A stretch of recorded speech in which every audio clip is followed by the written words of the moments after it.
Assalamualaikum warahmatullahi wabarakatuh. Selamat pagi pemirsa, salam petani Indonesia. Jadi pemirsa, pada pagi hari ini saya akan menyampaikan masalah hama penyakit tanaman kelapa sawit, khususnya hama. Yang akan kita sampaikan ini mungkin hama yang sudah menyerang tanaman kelapa sawit kita, tetapi kita tidak sadar karena kita tidak tahu bahwa itu merupakan hama. Hama apa itu? Yaitu ulat penggerek buah kelapa sawit. Jadi buah yang sudah jadi digerek nanti akan rontok, akan abortus. Sehingga ini tentunya akan langsung merugikan kita karena buah yang sudah jadi rontok begitu. Apa itu ulat penggerek buah kelapa sawit? Mari kita kenalkan. Nama Latinnya adalah Tirataba mundela. Nah, ini tergolong di dalam famili Tiralidae, yaitu Lepidoptera, serangga ya. Jadi Tirataba itu ada dua jenis. Nah, ada dua jenis. Yang pertama adalah Tirataba rufifena dan kemudian Tirataba mundela. Jadi hama ini menyerang tidak hanya di Indonesia saja, tetapi juga di Malaysia, di lahan gambut. Akibatnya apa? Karena banyak yang lepas tadi, menyebabkan fruit set-nya rendah. Jadi buahnya pada nggak ada. Jadi kalau dihitung menjadi rendah. Nah, memang serangan itu dari awal ini, yaitu waktu muda bahkan bunga. Jadi nanti diletakkan telurnya di situ, nanti berkembang, kemudian buahnya juga berkembang, ya itu ikut menyerang dari dalam.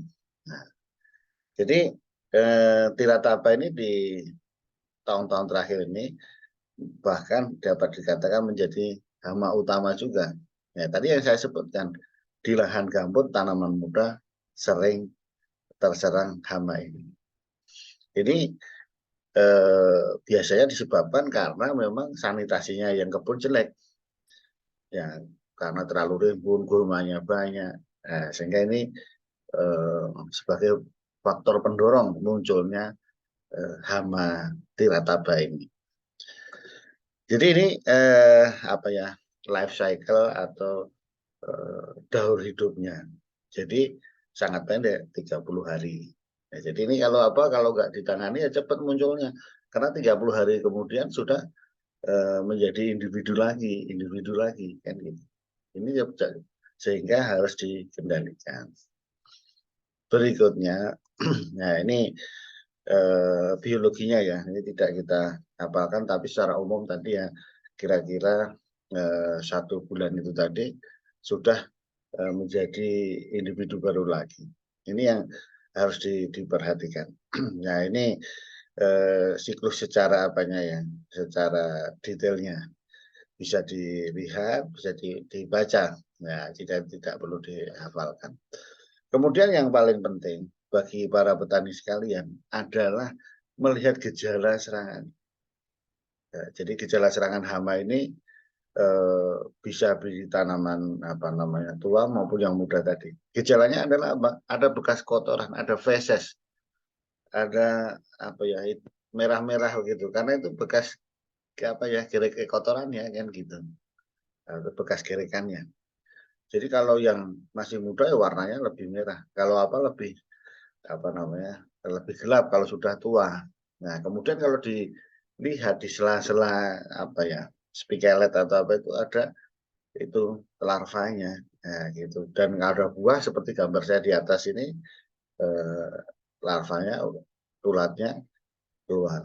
Jadi yang paling khas adalah muncul adanya itu tadi, kotoran tadi, bekas kotoran, fesesnya tadi.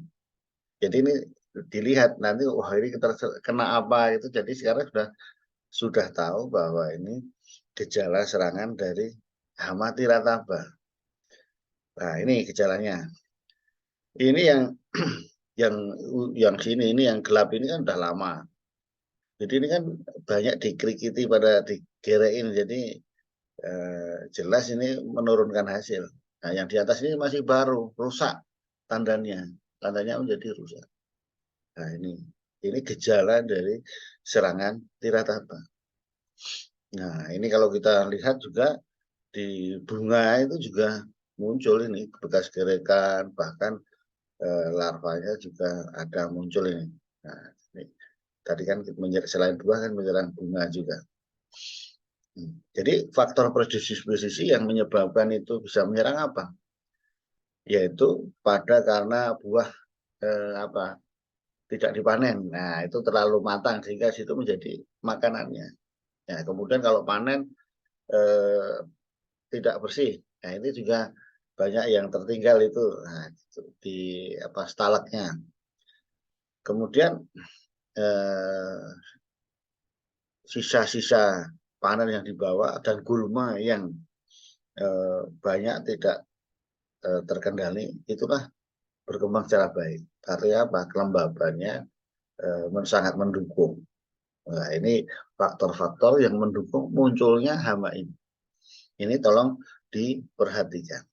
Ya, ini contohnya. Ini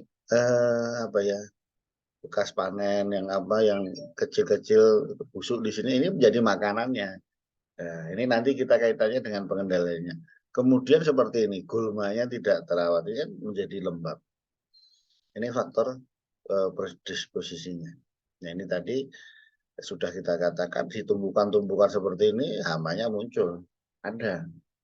Nah, ini yang menjadi serangan berikutnya lebih berat. Nah, ini oleh karena itu pengendaliannya satu, sanitasi buah yang terserang jamur marasius dilakukan sampai bersih. Nah, kemudian yang di bawah-bawah tadi, yang busuk tadi dikasihkan di lubang, dibenam supaya tidak menjadi sumber makanan dari ini. Nah, jadi dikasih lubang, dimasukkan, kemudian nanti ditutup supaya tidak berkembang lagi tirataba itu. Nah, kemudian ya aplikasi hati-hati ya dengan menggunakan insektisida terpilih karena supaya tidak membunuh Eladibius cameronicus. Ini yang penting. Kemudian terakhir secara SOP ya pengendalian gulma tetap dilakukan supaya tidak memicu perkembangan tadi.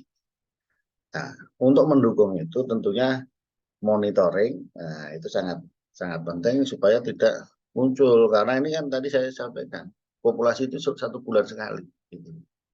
Nah, ini yang penting untuk dilakukan untuk pengendalian hama tirataba.